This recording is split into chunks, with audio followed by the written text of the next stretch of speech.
జై భీమ్. నా పేరు మట్టె గురుమూర్తి. మాదిగ దండోరా తొలితరం ఉద్యమ నాయకుడిని.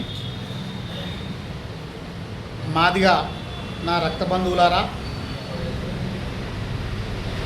నా కుల బంధువులారా, అదేవిధంగా వేల సంవత్సరాల కులపీడనతో అణచివేతకు గురై అవమానాలు భరిస్తూ ఆత్మగౌరవాన్ని న్యూన్యతగా భావించి బతుకుతున్న ఈ కులంలో నుండి ఒక ఉద్యమ కేంద్రంగా ఆంధ్రప్రదేశ్ రాష్ట్రంలో పోరాటాల గడ్డ ఖమ్మం గడ్డపై ముందుకు వచ్చినటువంటి ఒక ఉద్యమ బిడ్డగా నేను మీ అందరికీ సుపరిచితుణ్ణి. అందరికీ నా మాదిగ రక్త బంధువులందరికీ జై భీమ్ తెలియపరుచుకుంటూ, ఈరోజు ఒక మంచి శుభదినంగా నా మాదిగ యావత్ మాదిగ జాతి మొత్తం కూడా పండగ జరుపుకోవాలని చెప్పి ఆకాంక్షిస్తూ, తెలంగాణ రాష్ట్రం ఏర్పడక ముందు ఉమ్మడి ఆంధ్రప్రదేశ్ రాష్ట్రంగా ఉన్నప్పుడు యావత్ మాదిగ జాతి మొత్తం మాదిగ ఆత్మగౌరవ ఉద్యమంగా ముందుకు వచ్చి అనేక దఫాలుగా ఉద్యమాలు నిర్వహించడం జరిగింది. ఆ ఉద్యమాల్లో భాగంగా పాదయాత్ర, అదేవిధంగా ధర్నాలు, రాస్తారోకోలు, పికెటింగులు అనేక రూపాలుగా మాదిగ దండోరా ఉద్యమం చేస్తూ ఆ ఉద్యమంలో భాగంగా ఆమరణం నిరాహారదీక్ష చేసి యావత్ ప్రపంచం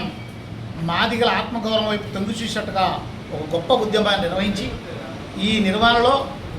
అనేక మంది మాదిగ వీరులు, మాదిగ ఉద్యమకారులు అమరులయ్యి ఆత్మ బలిదానాలు చేసుకున్నారు. వారందరికీ ముందుగా జోహార్ అర్పించుకుంటూ, నేను 1996 సంవత్సరంలో ఖమ్మం జిల్లా పెవిలియన్ గ్రౌండ్లో ఒక మహత్తరమైనటువంటి మాదిగ బహిరంగ సభ పెడితే ఆ బహిరంగ సభలో ఏబిసిడి వర్గీకరణ చేయకపోతే, చంద్రబాబు నాయుడు కనుక చేయకపోతే పెట్రోల్ పోసుకొని ఆత్మహత్య చేసుకుంటున్నారని ప్రకటించి యావత్ మాదిగ జాతిని ఒక ఉవ్వెత్తు ఉద్యమం వైపు గొప్పగా వాళ్ళని స్పందించేటట్టుగా చేశాను. ఆ తదనంతరం తిండి లేక, బట్టలు లేక, కాళ్ళకు చెప్పులు లేక, పస్తులు పండుకొని మా అయ్య 30 సంవత్సరాల జీతం ఉండి చదివిస్తే, ఉద్యమానికి నాయకుడిగా పంపిస్తే, ఆ ఉద్యమ నాయకుడిగా కుల ఆత్మగౌరవం కోసం ఉన్నతమైన చదువుల్ని పక్కన పెట్టి మాదిగ జాతి కోసం నేను మహత్తరమైన ఉద్యమం చేశాను. ఈరోజు తెలంగాణ రాష్ట్రంలో ఉన్నటువంటి కాంగ్రెస్ ప్రభుత్వం, ఈ కాంగ్రెస్ ప్రభుత్వానికి ముఖ్యమంత్రి అయినటువంటి గౌరవనీయులు రాష్ట్ర ముఖ్యమంత్రి వర్యులు రేవంత్ రెడ్డి అన్న గారు మాదిగల యొక్క బాధల్ని 30 సంవత్సరాల నుంచి చూసిన వ్యక్తి మరి స్పందించి వర్గీకరణని ఏబిసిడిగా చేసి ఆ ఏబిసి అనే 3 గ్రూపుల్లో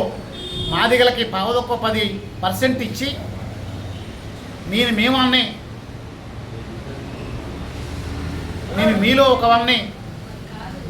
మీరు మనం నిరంతరం శ్రమజీవులం కాబట్టి ఖచ్చితంగా మరి నేను మీకు ఏ పనైనా చేసి పెడతానని చెప్పి ఘంటాపథంగా చెప్పినటువంటి రేవంత్ రెడ్డి ప్రభుత్వానికి యావత్ మాదిగలందరూ కూడా అండగా ఉండాలని చెప్పి ఈ సందర్భంగా నేను మీ అందరికీ సవినయంగా విజ్ఞప్తి చేస్తూ, యావత్ మాదిగ సమాజం ప్రతి పల్లెలో, ప్రతి గుడిసెలో, ప్రతి గూడెంలో, ప్రతి విలేజ్లో, ప్రతి గడపలో, గడప గడపకు మాదిగ తల్లి తన పిల్లలకి స్వీట్ తినిపించుకొని మాదిగలు విజయాన్ని సాధించారో, మాదిగల హక్కులు సాధించుకున్నారో అనే విషయాన్ని వాళ్ళ పిల్లలకి చెప్పి గ్రామంలో కూడా స్వీట్లు పంచుకొని మండల స్థాయిలో, జిల్లా స్థాయిలో కూడా విజయోత్సవాలు నిర్వహించుకోవాలని చెప్పి మట్టె గురుమూర్తిగా తొలితర ఉద్యమ నాయకుడిగా మీ అందరినీ నేను పిలుపునిస్తూ ఉన్నాను. యావత్ మాదిగ సమాజం మొత్తం కూడా కాంగ్రెస్ ప్రభుత్వానికి అండగా ఉండి రేవంత్ రెడ్డి నాయకత్వంలో మాదిగలు ఆర్థికంగా ముందుకు పోవాలని, అదేవిధంగా సోషల్ జస్టిస్ని మనకి చట్టపరంగా ఇచ్చినటువంటి రేవంత్ రెడ్డి ఫోటోని మనం ప్రతి ఒక్కరం అంబేద్కర్ లాగానే రేవంత్ రెడ్డి ఫోటోను కూడా మనం ఇళ్లలో పెట్టుకోవాలని చెప్పి నేను ఈ సందర్భంగా విజ్ఞప్తి చేస్తూ, కొంతమంది కళ్ళబొల్లి మాటలు మాట్లాడుతూ కుట్రపూరితమైన ఆలోచన విధానంతో కొంతమంది వ్యవహరిస్తూ ఆ వ్యవహార విషయాలను కూడా పక్కకు పెట్టి మనకి ఎవరైతే న్యాయం చేస్తారో వారికి మనం అండగా ఉండటమే మాదిగల యొక్క ప్రధాన లక్ష్యంగా ముందుకెళ్ళాలని చెప్పి కోరుకుంటా ఉన్నాను. ఎందుకంటే ఈరోజు మాదిగల్ని చులకలుగా చూసినటువంటి వారి కాళ్ళ కింద మట్టే ఎగిరొచ్చి వాళ్ళ కంట్లో పడుతుందన్న విషయాన్ని